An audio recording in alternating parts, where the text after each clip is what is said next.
Praise the Lord. Good morning. ప్రార్థన. పరిశుద్ర ప్రేమ కలిగిన తండ్రి, నీకే వందనములయ్యా. దేవా, రాత్రంతా మంచి నిద్ర దయచేస్తావు. ఈ ఉదయకాలపు సమయంలో మేమందరం లేచి ఇలా ఏకముగా కూడి ప్రార్థించుకోవడానికి ఇచ్చిన ఈ సమయాన్ని, సందర్భాన్ని బట్టి నీకు వందనములు, స్తోత్రము చెల్లించుకుంటున్నామయ్యా. దేవా, ఈ రోజంతా నీ చేతులు కప్పు చెప్తున్నాం ప్రభా. నీ అనాయింట్ చేయండి ప్రభా. నీ అనాయింటింగ్ ఆయిల్ ఈ రోజంతటి మీద కుమ్మరించమని అడుగుతున్నానయ్యా.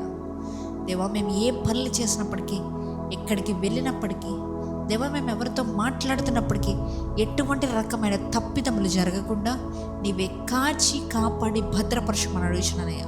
ఈ ప్రాంతంలో ఏకీపిస్తున్న ప్రతి ఒక్క సహోదరుడిని నీ చేతులకు అప్పచెప్తున్నానయ్యా. అయ్యా, వారిని ముట్టండి, స్వస్థపరచండి. దేవాని హస్తాన్ని వారి మీద ఉంచండి అయ్యా. ఇంకా ఎవరైతే మారు మనసు పొందలేకున్నారో ప్రతి ఒక్కరిని దేవా నీవే జ్ఞాపకం చేసుకోమని అడుగుతున్నానయ్యా. నీ చిత్తమైతే వారి మనోనేత్రాలు తెరవమని అడుగుతున్నా రాజు.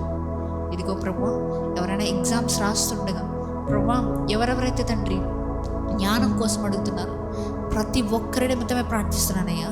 నీవే వారికి జ్ఞానాన్ని సంపూర్ణంగా దయచేయమని అడుగుతున్నాను. ఇంకా నువ్వు ఎవరెవరైతే ప్రభు అప్పుల సమస్యల్లో, ఇరుకుల్లో, ఇబ్బందుల్లో, పోరాటాల్లో వారి జీవితం వెళ్తుందో ప్రతి ఒక్కరిని జ్ఞాపకం చేసుకోండి అయ్యా. ఎవరెవరైతే వారి కుటుంబముల కోసం ప్రార్థన చేయమని అడుగుతున్నారో ప్రతి ఒక్క ప్రేయర్ రిక్వెస్ట్ నిమిత్తమే ప్రార్థిస్తున్నానయ్యా. ఎవరైతే కుటుంబాన్ని కట్టమని అడుగుతున్నారో దేవా, ఒక్కసారి వారిని జ్ఞాపకం ఉంచుకోండి అయ్యా. దేవ, వారి కుటుంబాలని నీవు మాత్రమే కట్టగలిగిన దేవుడు అయ్యా. దేవ, నీవు హస్తాన్ని వారి మీద ఉంచండి, వారి కుటుంబం మీద, వారి గృహాల మీద ఉంచమని అడుగుతున్నాను. ఈ రోజంతటిని ప్రభా నీవే దీవించు. ఎక్కడికి వెళ్ళినా ప్రభా నీ హస్తాలతో వారిని ముట్టు, నీ సన్నిధి కాంతిని వారి మీద వెదజల్లమని నజరేయుడైన యేసుక్రీస్తు నామములో అడిగి వేడుకొనుచున్నాము పరలోకపు తండ్రి. ఆమేన్.